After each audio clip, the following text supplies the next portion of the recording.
All right, we are back. I notice I've been saying a lot more of the word brilliant instead of awesome since I've been talking to way more Brits and Aussies these days.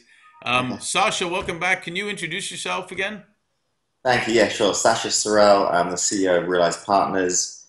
We're a management consulting and executive coaching firm. Our core business is private advisory boards for chief execs and executives. Awesome. You have a pretty diverse background, educated in Cape Town and London. You were involved in, I guess, what I would call an education venture here in LA where we met. And now you've got a great consulting practice in London. You sure get around, man. Share with us how that all evolved, how your career evolved. Yeah, it's been great. I grew up in London, moved to Cape Town when I was 21. When I was at university, I started doing a lot of personal development work and wanted to save the world, probably like most teenagers, early people in their 20s. So I started creating a lot of not-for-profits, a lot of work to do in Africa. But then after university, I realized I want to make money, so we started doing entrepreneurial development work, helping people connect to their sole purpose and then create businesses. But the idea is to make money, triple bottom line, people and planet before profit. So that got me excited about the whole idea of helping people grow. And then I went into management consulting, working with big Fortune 100 companies like Shell, BP, De Beers, Microsoft.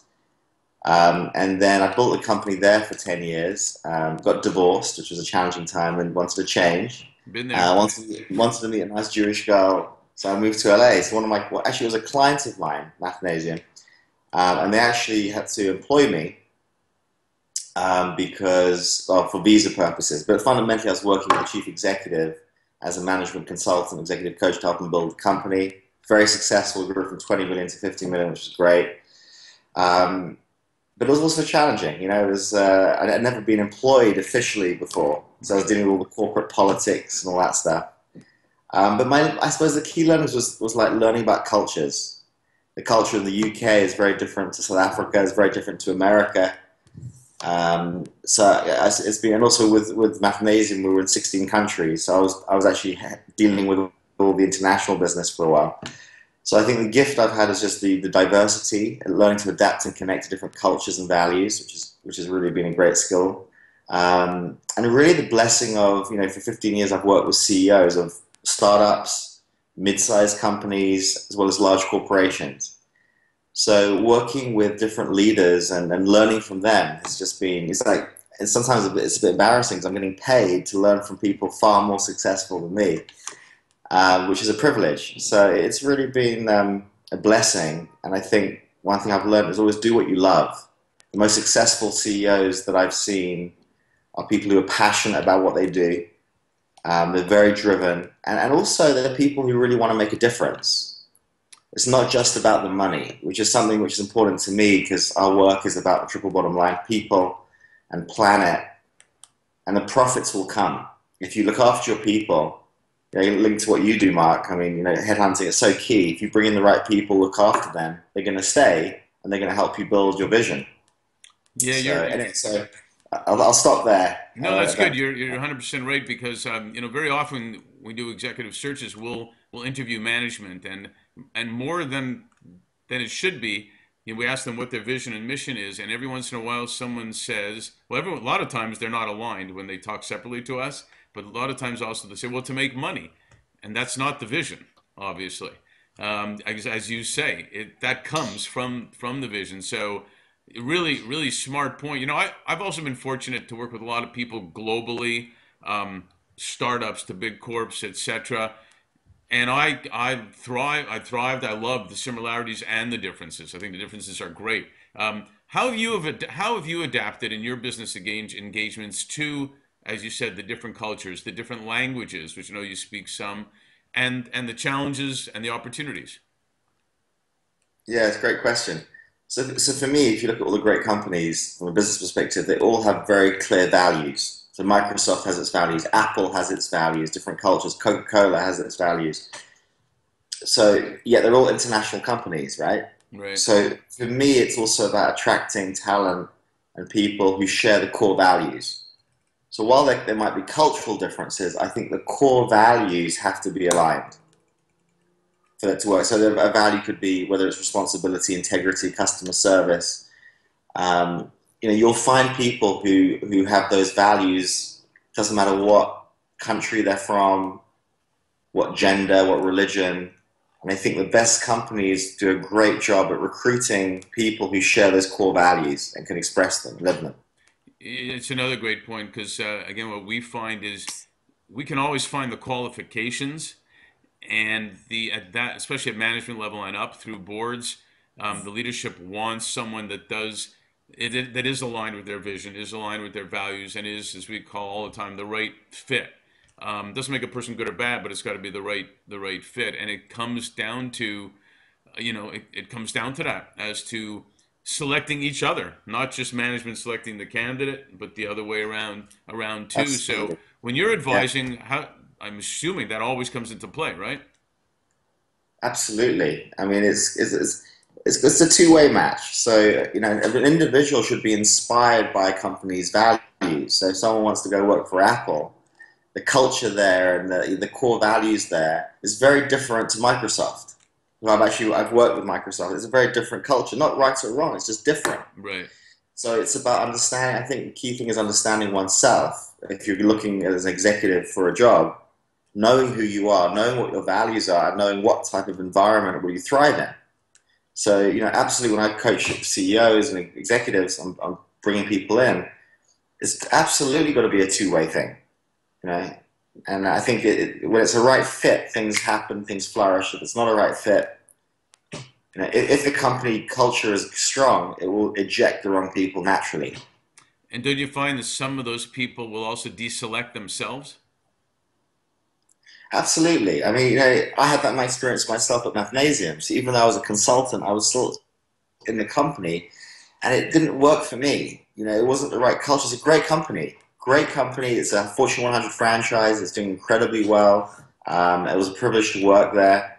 But the culture there for me was just not where I want to be. I'm an entrepreneur myself. So, if you're an entrepreneur, it's harder unless you're in a special kind of environment where you can flourish. So it's just understanding your strengths and your weaknesses and being honest about it. Um, and it was a great learning experience for me. I always realized I'm unemployable. That was one of my learnings. It's a good question for a lot of people, and it's funny, it's semantics, but we try to focus a lot on that companies don't hire people, people hire people, and people don't join companies, even though we said I joined ABC company, you Yeah, join people. It's a semantic, but it relates a lot to what you're saying about the right culture, the right fit. Management has to create the culture. The company doesn't create a culture per se. Does that make sense? absolutely. Yeah, it's the people. Yeah. Which applies on boards as well. You have to have a right fit culture on that board to be able to make an impact, make a difference.